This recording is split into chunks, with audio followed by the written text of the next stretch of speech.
ಸ್ನೇಹಿತರೆ ನಮಸ್ಕಾರ. ನಾನು ಸುಭಾಷ್ ಮುರಾಳ್ ಮಾಡುವ ನಮಸ್ಕಾರಗಳನ್ನು ಸ್ವೀಕಾರ ಮಾಡಿ ನಿಮಗೆ ಧನ್ಯವಾದಗಳು. ನಾನು ಇವತ್ತು ಹೇಳ್ತಕ್ಕಂಥ ವಿಷಯ ಏನು ಅಂತಂತಂದರೆ, ಇವತ್ತು ತಮ್ಮೊಂದಿಗೆ ಒಂದು ಚಿಕ್ಕ ವಿಷಯನ ತಮ್ಮೊಂದಿಗೆ ಚರ್ಚಿಸಲು ತುಂಬ ಇಷ್ಟಪಡ್ತೇನೆ. ಈಗ ಮನುಷ್ಯನಲ್ಲಿ ಭಾಳಷ್ಟು ಜನಗಳು ಈಗ ಕೆಲವೊಂದು ಹವ್ಯಾಸಗಳಿಂದಾಗಿ, ಚಟಗಳಿಂದಾಗಿ ತಮ್ಮ ಜೀವನನೇ ಬಲಿ ಕೊಟ್ಕೊಂಡಿರ್ತಾರೆ. ಅಂಥವನ್ನ ನಾವು ಸಾಕಷ್ಟು ನೋಡಿರ್ತೀವಿ, ಕೇಳಿರ್ತೀವಿ ಮತ್ತು ಅದೇ ತಪ್ಪು ಮಾಡ್ತಿರ್ತೀವಿ. ನಾವು ಯಾರಿಗಾರ ಏನಾರು ಹೇಳಿದ್ವಿ ಅಂತಂದರೆ ಯಾರೂ ನಮ್ಮ ಮಾತು ಕೇಳೋಂಗಿಲ್ಲ. ನೀ ಕೆಟ್ಟ ಚಟ ಮಾಡಬೇಡಪ್ಪ ಅಂತಂದ್ರೆ ಆಯ್ತಪ್ಪ ಹೂನು ಅಂತಾರೆ. ಆಮೇಲೆ ಅವರು ಹಾಗೆ ಮಾಡ್ತಾನೇ ಇರ್ತಾರೆ. ಅದಕ್ಕೆ ಹೇಳೋದಷ್ಟೇ ನಮ್ಮ ಕೆಲಸ, ಕೇಳೋದು ಬಿಡೋದು ಅವ್ರ ಕೆಲಸ. ಅದಕ್ಕೆ ಈಗ ಇದು ದಾಸಶ್ರೇಷ್ಠರಾದಿಯಾಗಿ ಭಾಳ ಕಾಲದಿಂದನೂ ಕೂಡ ಸಂತರು ಶರಣರು ಹೇಳ್ತಾನೆ ಇದ್ದಾರೆ.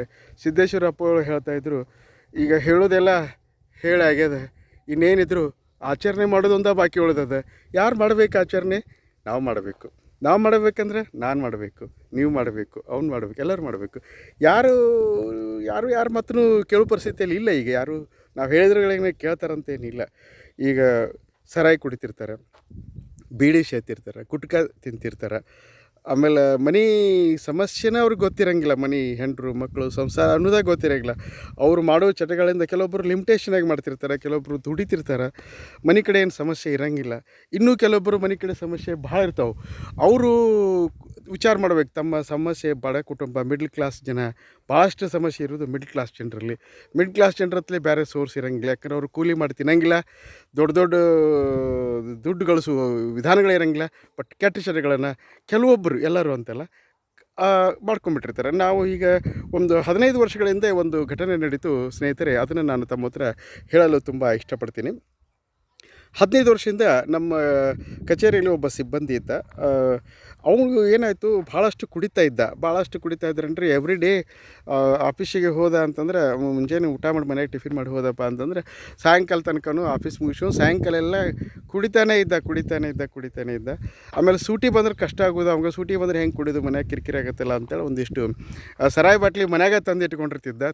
ಸಂಡಾಸ್ ರೂಮ್ನಾಗ, ಅಲ್ಲೇ ಇಲ್ಲೇ ಟಾಯ್ಲೆಟ್ ರೂಮ್ನಾಗ ಅವನ್ನೆಲ್ಲ ಮ್ಯಾಗಿಟ್ಟು ಟಾಯ್ಲೆಟ್ ರೂಮ್ನಾಗ ಹೋಗಿ ಕುಡಿತಾ ಇರ್ತಿದ್ದ. ಅವನಿಂದ ಯಾರಿಗೂ ಹಾರ್ಮ್ ಇರಲಿಲ್ಲ, ಯಾರಿಗೂ ತೊಂದರೆ ಇರಲಿಲ್ಲ.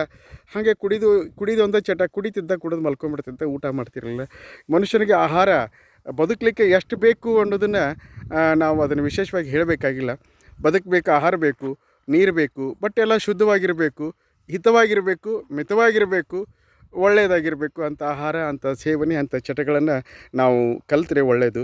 ಈಗೊಂದು 75 ವರ್ಷದ ಒಬ್ಬರು ನಮ್ಮ ಗುರುಗಳು ಟೀಚರ್ ಸಿಕ್ಕಿದ್ರು. ಅವ್ರು ಲಾಸ್ಟ್ ಟೈಮ್ ಅವ್ರು ಸಿಕ್ಕಾಗ ಅವ್ರು ಹೇಳಿದರು, ಏನು ಸರ್ 75 ವರ್ಷ ಆದರೂ ಆರಾಮದಿರಲ್ಲ ಅಂತಂದೆ. ಆರಾಮದಿರಿ, ನಮಗೇನು ಔಷಧಿ ಇಲ್ಲ, ಗುಳಿಗಿಲ್ಲ, ಬಿ ಪಿ ಇಲ್ಲ, ಶುಗರ್ ಇಲ್ಲ, ಏನಿಲ್ಲ. ನಮಗೆ ಊಟನ ಗುಳಿಗೆ, ನೀರಿನ ಔಷಧ. ನಾವು ಇಷ್ಟೇ ರೀ ಮಾಡೋದು. ಮುಂಜಾನೆ ವಾಕಿಂಗ್ ಮಾಡ್ತೀವಿ, ಬೇರೆ ತಲೆ ಕೆಡ್ಸ್ಕೊಳಂಗಿಲ್ಲ. ನಮ್ಮ ಮನೆ ಆಯ್ತು, ನಮ್ಮ ಮಠ ಆಯ್ತು, ನಾವು ಆರಾಮದೇವ್ರಿ ಅಂತಂತಂದ್ರೆ. ಅದಕ್ಕೆ ನಾವು ಚೆನ್ನಾಗಿರಬೇಕು, ಹೆಲ್ದಿಯಾಗಿರ್ಬೇಕಪ್ಪ ಅಂತಂತಂದ್ರೆ ಒಳ್ಳೆ ಹವ್ಯಾಸಗಳು ಮಾಡ್ಕೋಬೇಕು, ಹಿತವಾಗಿರಬೇಕು, ಮಿತವಾಗಿರಬೇಕು, ಬೇರೆದವ್ರಿಗೆ ಅದು ತೊಂದರೆ ಆಗದೇ ಆಗಿರಬೇಕು ಅಂತ ಒಂದು ಕಲ್ಪಿಸ್ಕೊಂಡ್ರೆ ಅನ್ನೋದೇ ನನ್ನ ಈ ಚರ್ಚೆಯ ಒಂದು ಮುಖ್ಯ ವಿಷಯವಾಗಿರ್ತದೆ. ಈಗ ನಾನು ಒಂದು 20 ವರ್ಷದ ಹಿಂದೆ ಒಂದು ನಡೆದ ಘಟನೆ ಅಂತ ಹೇಳ್ತೀನಿ ಅಂತಂದಿಲ್ಲ. ಅವರು ಒಬ್ಬರು ನಮ್ಮ ಆಫೀಸ್ನಲ್ಲಿ ಕೆಲಸ ಮಾಡ್ತಾರೆ. ಕುಡಿತಾನೆ ಇರ್ತಿದ್ರು. ಕುಡಿದು ಡೈಲಿ ಕುಡಿದ್ರೆ ಏನಾಗ್ತೈತೆ ರೀ, ಮನುಷ್ಯ ಇವತ್ತು ಒಂದು ಕ್ವಾರ್ಟರ್ ಕುಡಿತಿದ್ದ, ನಾಳೆ ಒಂದು ಬಾಟ್ಲ್ ಕುಡಿತಿದ್ದ. ಎಷ್ಟು ಬಾಟ್ಲ್ ಕುಡಿತಿದ್ದ ಅಂತಂದ್ರೆ ಬಂದು ಪಗಾರೆಲ್ಲ 80% ದುಡ್ಡನ್ನ ಅವ ಅದಕ್ಕೇ ಕುಡಿಯೋಕೆ ಹಾಕಿಬಿಡ್ತಿದ್ದ. ಮನ್ಯಾಗ ಅವ್ರ ಪರಿಸ್ಥಿತಿ ಭಾಳ ಕಷ್ಟ ಇತ್ತು ರೀ. 4 ಜನ ಹೆಣ್ಮಕ್ಳಿದ್ದು ಮನ್ಯಾಗ ತಿನ್ನೋಕೆ ಇರ್ತಿದ್ದಿಲ್ಲ.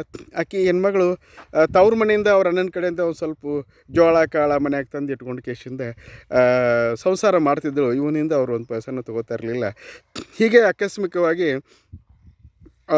ಅವ್ನು ಹೆಲ್ತ್ ಇಶ್ಯೂ ಆಗಿಬಿಡ್ತು. ಯಾಕಂದ್ರೆ ಎವ್ರಿ ಡೇ ಕುಡಿದು ಮಾಡಿದರೆ ಬೇರೆ ವಿಚಾರನೇ ಇಲ್ಲ, ಬೇರೆ ಚಿಂತೆನೇ ಇಲ್ಲ, ಚಿಂತಕನೇ ಅಲ್ಲವ.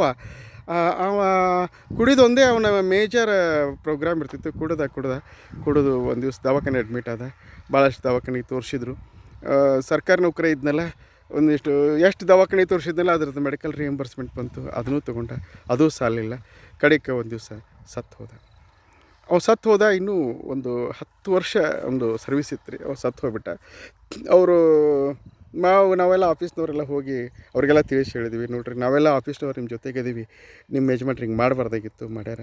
ಅವ್ರ ಕಡೆ ಏನಾರ ಒಂದು ಸ್ವಲ್ಪ ಎಫ್ ಡಿ ಗಿಫ್ಟ್ ಏನಾರು ಮಾಡಿದ್ದು ಡಿಪಾಸಿಟ್ ಏನಾರದು ಇಲ್ಲರಿ, ಅವ್ರು ಏನು ಮಾಡ್ತಿದ್ದಿಲ್ಲ ಎಂಥದ್ದು ಇಲ್ಲ ಅಂತೇಳಿ ಅಂದರು.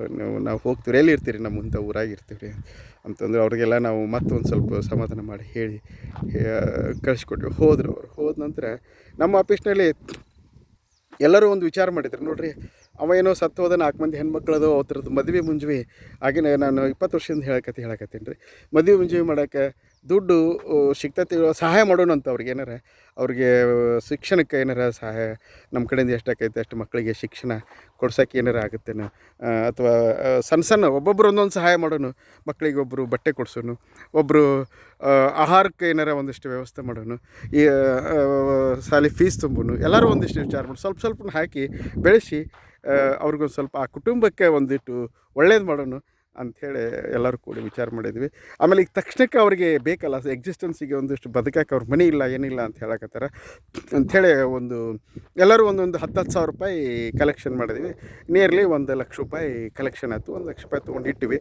ಎಂತ ಹೋಗಿ ಅವ್ರಿಗೆ ಹೇಳಿ ಸಮಾಧಾನ ಹೇಳಿ ಕೊಟ್ಟು ಬರೋಣ ಅಂತ ವಿಚಾರ ಮಾಡಿದ್ವಿ. ಅವಾಗ ಏನಾಯ್ತು ರೀ, ಅವರು ಎಲ್ಲದರಂತ ಗೊತ್ತಾಗಲಿಲ್ಲ. ಆಮೇಲೆ ನಮ್ಮದು ಆಫೀಸ್ ಅಡ್ರೆಸ್ ಪ್ರಕಾರ ಹೋದ್ರೆ ಅಲ್ಲಿ ಹೋಗಿ ಹುಡುಕಿದ್ದು ಅಲ್ಲಿ ಇರಲಿಲ್ಲ. ಇಲ್ಲರಿ ಅವರು ಇಂಥವ್ರಿಗೆ ಹೋಗ್ಯಾರ ಅಂತಂತಂದ್ರೆ ಮತ್ತು ವಾಪಸ್ ಬಂದ್ವಿ. ಮತ್ತೊಂದು ದಿವ್ಸ ಏನು ಮಾಡಿದ್ವಿ, ಒಂದು ಜೀಪ್ ಬಾಡಿಗೆ ಮಾಡ್ಕೊಂಡು ಎಲ್ಲರೂ ಸೇರಿಕೊಂಡು ಎಲ್ಲದಾರ ಹೋಗಿ ಪಾಪ ಯಾರು ಸಂಬಂಧಿಕರು ಇಂಥ ಕಷ್ಟ ಕಾಲದಾಗ ಸಹಾಯ ಮಾಡೋದಿಲ್ಲ. ಅದಕ್ಕೆ ಏನಾಯ್ತಲ್ಲ ಅವ್ರನ್ನ ಹುಡುಕಿ ಅವ್ರಿಗೆ ಒಂದು ಸ್ವಲ್ಪ ದುಡ್ಡನ್ನು ಕೊಟ್ಟು, ನಾವು ಇಂತಿಂಥ ಸಹಾಯನ ನಮ್ಮಿಂದ ನೀವು ನಿರೀಕ್ಷೆ ಮಾಡಿರಿ, ನಾವು ಮಾಡ್ತೀವಿ, ನಾವು ಒಬ್ಬೊಬ್ಬರು ಜವಾಬ್ದಾರಿ ತೊಗೋತೀವಿ ಅಂತ ಹೇಳಿ ಬರೋಣ ಅಂತ ಅಷ್ಟರು ಕುಡ್ಕೊಂಡು ಜೀಪ್ ಮಾಡ್ಕೊಂಡು ಹೋದ್ವಿ. ಒಂದು ಊರಿಗೆ ಹೋದ್ವಿ. ಅಲ್ಲೇ ಅವರು ಹೇಳಿದ್ರು, ಇಲ್ಲರಿ ಅವರು ಈ ಊರು ಬಿಟ್ಟು ಆ ಊರಿಗೆ ಹೋಗ್ಯಾರ ಅಂತಂದ್ರೆ, ಸರಿ ಅದೇ ಊರಿಗೆ ಹೋದ್ವಿ. ಅಲ್ಲಿ ಹೋಗಿ ಎಲ್ಲಿರ್ತಾರೆ ಅಂತ ಒಂದು ಅಡ್ರೆಸ್ ಹೇಳಿದ್ರು. ಅಲ್ಲಿ ಅಡ್ರೆಸ್ಸಿಗೆ ಒಂದು ದೊಡ್ಡ ಮನೆ ಇತ್ತಲ್ಲಿ. ಆ ದೊಡ್ಡ ಮನೆ ಮುಂದ್ಗಡೆ ನಾವು ಇದು ಅಲ್ಲಿ ಸಿಕ್ಕ ಮನೆ ಯಾವುದೂ ಕಾಣಲಿಲ್ಲ. ಇವ್ರು ಯಾರೋ ಕೇಳಿದ್ವಿ ಅಂತವ್ರು, ಇಲ್ಲ ಆ ಮನ್ಯಾಗ ಅದಾರ ನೋಡ್ರಿ ಅಂತ. ನಾವು ಯಾರ್ದಾರ ಒಬ್ಬರು ಸಂಬಂಧಿಕರ ಮನೆ ಇರ್ಬೋದು, ಅಲ್ಲಿರ್ಬೋದು, ಹೋಗಿ ಅವ್ರನ್ನ ಭೇಟಿಯಾಗಿ ತಿಳಿಸಿ ಹೇಳ್ಬರೋಣ ಅಂಥೇಳಿ ಅಂದ್ಕೊಂಡ್ವಿ. ಅವಾಗ ಒಳಗೆ ಅವ್ರಿಗೆ ಒಂದು ಕಾಲಿಂಗ್ ಬೆಲ್ ಬಾರಿಸಿದ್ವಿ. ಕಾಲಿಂಗ್ ಬೆಲ್ ಬಾರಿಸಿದ್ರೆ ಒಬ್ಬರು ಲೇಡಿ ಬಂದರು. ನಮಗೆ ಪಟ್ಟಾಗಿದ್ದು ಇಂಥವ್ರ ಮನೆ ಏನ್ರಿ ಅಂತಂದರೆ, ನೀವು ಯಾರು ರೀ ಅಂದ್ರೆ, ಅವ್ರಿಗೆ ನಾವು ಮಾತಾಡೋ ಆಫೀಸ್ನವ್ರು ರೀ, ಅವ್ರದ್ದು ಮನೆ ಹಿಂಗೆ ಒಂದು 5-6 ತಿಂಗಳಿಂದ ತೀರ್ಕೊಂಡ್ರಲ್ಲ, ಅದಕ್ಕೆ ಅವ್ರನ್ನ ನಾವು ಹೆಣ್ಮಕ್ಳನ್ನ ಭೇಟಿಯಾಗಿ ಒಂದು ಸ್ವಲ್ಪ ಏನಾರ ಸಹಾಯ ಮಾಡೋಕ್ಕೆ ಆಗುತ್ತೇನೋ ಅಂತಂದು ಬಂದೀವಿ ರೀ ಅಂತಂದ್ರೆ, ಬರ್ರಿ ಅಂತ ಒಳಗೆ ಕೂಡಿಸಿದ್ರು. ಒಳಗೆ ಕೂಡ್ಸೊಳಗೆ ಅವರು ಸ್ವಲ್ಪ ಕರಿತೀರೇನ್ರಿ ಅವ್ರನ್ನ? ಇಲ್ಲರಿ ನಾನೇ ರೀ ಅವ್ರು ಅಂತಂದು. ಅಕ್ಕವ್ರೆ ನಾವು ನಿಮ್ಮನ್ನು ನೋಡಿವಲ್ರಿ, ಗೊತ್ತಾಗ್ತಾ ಇಲ್ಲಲ್ರಿ, ಆಯ್ತು ಬಿಡ್ರಿ, ಚಲೋ ಅದಿರಲ್ಲ ಸಾಕು ಸಂತೋಷ. ಇಲ್ಲರಿ ಅಣ್ಣಾರ, ಚಲೋ ಅದೀವ್ರಿ, ಏನೂ ಸಮಸ್ಯೆ ಇಲ್ಲ, ಭಾಳ ಚಲೋ ಅದೀವ್ರಿ.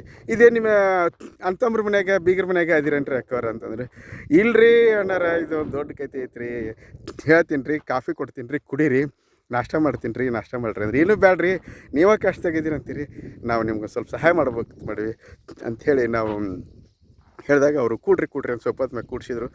ಕೂತ್ಕೊಂಡು ಅವ್ರು ಹೋಗಿ ಒಂದು ಸ್ವಲ್ಪ ಚೂಡ, ಒಂದಿಷ್ಟು ಬಾಳೆಹಣ್ಣು, ಒಂದಿಷ್ಟು ಸ್ವೀಟು ತಂದು ಮುಂದಿಟ್ಟರು. ತಿನ್ಕೋತ ಮಾತಾಡ್ಕೋತ ಅವರು ಹೇಳಿದರು, ಅಣ್ಣವ್ರ ದೇವ್ರ ಪುಣ್ಯದಿಂದ ನಿಮ್ಮಂಥವ್ರ ಒಂದು ವಿಷಯದಿಂದಾಗಿ ನಾವು ಇವತ್ತು ಆರಾಮದೀವಿ ರೀ. ನಿಮ್ಮ ಯಜಮಾನ್ರಿ ಇಲ್ಲಲ್ರಿ? ಹೆಂಗೆ ರೀ? ಇಲ್ಲರಿ, ನಮ್ಮ ಯಜಮಾನ್ರ ಪುಣ್ಯದಿಂದನೇ ಆರಾಮದೀವಿ ರೀ ಅಂತಂದು. ಯಾಕೆ ರೀ, ಏನಾಯ್ತು? ಈಗ ಪೆನ್ಷನ್ ಚಟ್ಲೆ ಆಗೈತೇನು ರೀ? ಪೆನ್ಷನ್ ಚಟ್ಲೆ ಆಗೈತೆ ರೀ, ಆ ದುಡ್ಡು ಬಂದೈತೆ ರೀ, ಅದೊಂದಿಷ್ಟು ದುಡ್ಡು ಬಂದದ, GPF ಇದು ಅವು ಇವೆಲ್ಲ ಸ್ವಲ್ಪ ಏನೇನು ಪೆನ್ಷನ್ ಬೆನಿಫಿಟ್ಸ್ ಬರ್ತಿತ್ತಲ್ಲ ಎಲ್ಲ ಬಂದವು ರೀ, ಆರಾಮದೀವಿ ರೀ.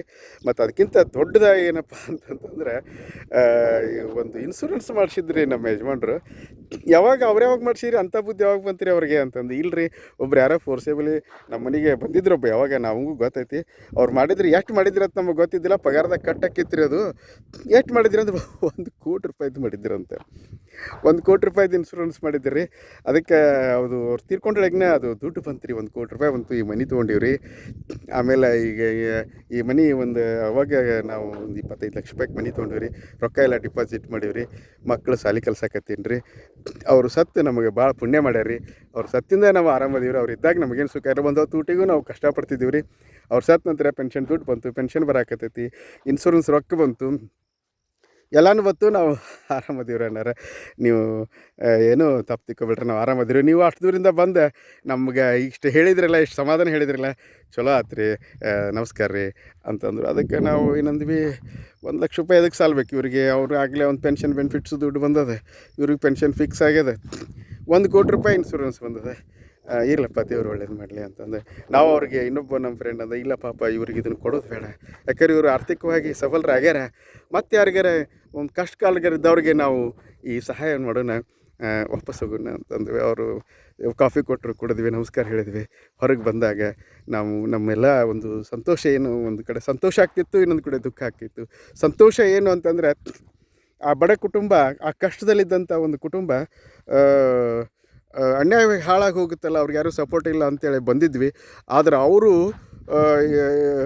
ಚೆನ್ನಾಗೇ ಇದ್ದರು, ಅದು ನೋಡಿ ಸಂತೋಷ ಆಯಿತು. ದುಃಖ ಏನಾಯ್ತಪ್ಪ ಅಂತಂದರೆ, ಅವ್ನು ಸತ್ತೋಗ್ಬಿಟ್ಟ, ಸತ್ತೋರ ಬಾಯಿಗೆ ಮಣ್ಣು, ಇದ್ದವ್ರ ಬಾಯಿಗೆ ಸಂತೋಷ. ಅವ್ನು ಇನ್ಶೂರೆನ್ಸ್ ಮಾಡಿದ್ದ, ಪೆನ್ಷನ್ ದುಡ್ಡು ಬರ್ತಿತ್ತು, ಆ ಫ್ಯಾಮಿಲಿ ಚೆನ್ನಾಗೇ ಇತ್ತು. ಅದಕ್ಕೆ ಸ್ನೇಹಿತರೆ, ನಾವು ಇಲ್ಲಿ ಈ ವಿಷಯದ ಬಗ್ಗೆ ನಾನು ವಿಚಾರ ಏನು ಹೇಳೋದಪ್ಪ ಅಂತಂದರೆ, ನಾವು ಸತ್ತ ನಂತರನೇ ಚಲೋ, ಅವು ಸತ್ತ ಚಲೋ ಆಯ್ತಪ್ಪ, ಸತ್ತ ನಂತರ ನಾವು ಚಲೋ ಓದಿವಂಥ ಫ್ಯಾಮಿಲಿ ಅನ್ನುವಂಥ ಮಟ್ಟಕ್ಕೆ ನಾವು ಬರಬಾರ್ದು. ಅವ್ನು ಯಾಕೆ ಬಂತು ಅವನಿಗೆ ಅಂತಂತಂದರೆ, ಅದೇ ಅವ್ನು ಕುಡಿತಿದ್ದ, ಸಿಗರೇಟ್ ಸೇತಿದ್ದ, ಇಸ್ಪೇಟ್ ಆಡ್ತಿದ್ದ, ಎಲ್ಲ ಸಮಯನ ಹಾಳು ಮಾಡ್ತಿದ್ದ, ತನ್ನ ಆರೋಗ್ಯ ಕೆಡಿಸ್ಕೊಂಡ ಸತ್ತೋದ. ಅದಕ್ಕೆ ಸ್ನೇಹಿತರೆ, ಈ ಕೆಟ್ಟ ಚಟಗಳಿಂದ ದೂರ ಇರ್ರಿ.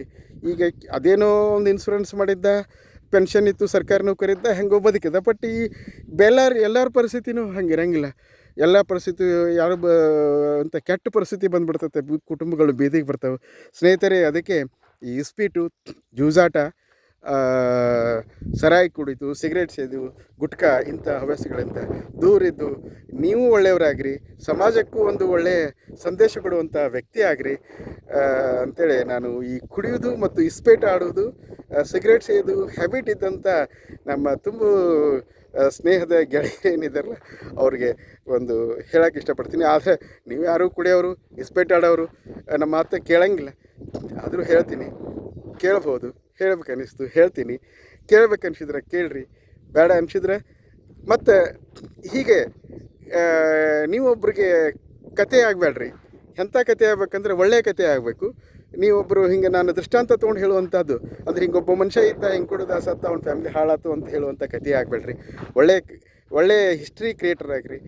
ಅದಕ್ಕಂತ ಹೇಳ್ತಾ, ಈ ಕೆಟ್ಟ ಚಟದಿಂದ ದೂರ ಇರೀರಿ, ಮದ್ಯಪಾನ ಮಾಡಬೇಡ್ರಿ, ಸರಾಯಿ ಕುಡಿಬೇಡ್ರಿ, ಇಸ್ಪೀಟ್ ಆಡಬೇಡ್ರಿ, ಚೆನ್ನಾಗಿರ್ರಿ, ಸಂಸಾರನ ತೂಗಿಸ್ಕೊಂಡು ಹೋಗ್ರಿ, ಹಾಸಿಗೆದ್ದಷ್ಟು ಕಾಲು ಚಾಚ್ರಿ, ಚಟಗಳಿಗೆ ನಿರ್ಬಂಧ ಹಾಕಿರಿ ಅಂತ ಹೇಳ್ತಾ ನನ್ನ ಈ 2 ಮಾತುಗಳು ಮುಗಿಸ್ತೀನಿ. ಮನೆಯರೇ, ಧನ್ಯವಾದಗಳು. ನಮಸ್ಕಾರ.